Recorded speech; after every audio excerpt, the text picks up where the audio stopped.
नागाबाली और बंशधारा नदी में जलस्तर वृद्धि जो बाह्य जगतर विच्छिन्न रायगड़ा जिला लगाण वर्षा जो रायगड़ा जिलार 3टी ब्लॉक रे विशेष क्षतिग्रस्त होती। गत काली लगाण वर्षा जारी रही नागाबाली और बंशधारा नदी में जलस्तर वृद्धि जो पोल मान बन्या जल प्रभावित जो चंद्रपुर ब्लॉक पिस्कापांगा और टूरीगुड़ा पंचायत बाह्य जगतर विच्छिन्न हो जाए। विषमकटक ब्लॉक कुट्रागड़ बंशधारा नदीर जलस्तर विपद संकेत थिबारु बन्या आशंका करी कुट्रागड़र 100 रु ऊर्ध्व परिवार को आश्रयस्थल को स्थानांतर करा जाए। प्रशासन तरफ रंधा खाद्य दि जाए। विषमकटक ब्लॉक रे अधिकांश ग्राम रे रास्ता धोई हो जोगाजोग विच्छिन्न हो जाए। अधिकांश ग्राम रे बन्या जल प्रभावित हो चाष जमी बन्या जल पशि बाली घेर हो नष्ट हो जाए।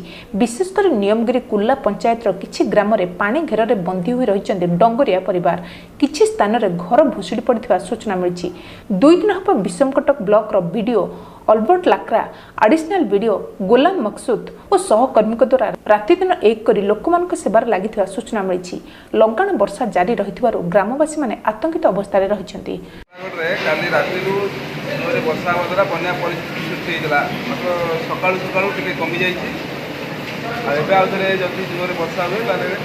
जना पड़े लोक मैंने आमर सेल्टर अच्छे प्लस आउ के ग्रीन कॉलेज अच्छा जो मैंने अच्छा सका बिस्कुट दिखाई आए रंधा हो 8 बेलू मध्याह्न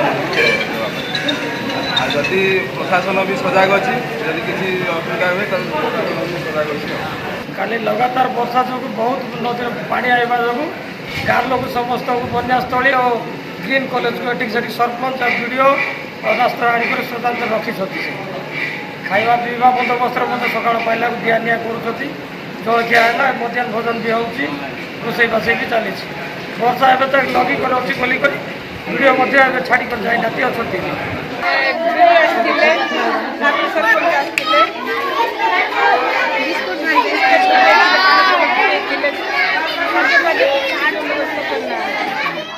कलाहांडर सनातन नायक रिपोर्ट ओडिशा मोबाइल टीवी।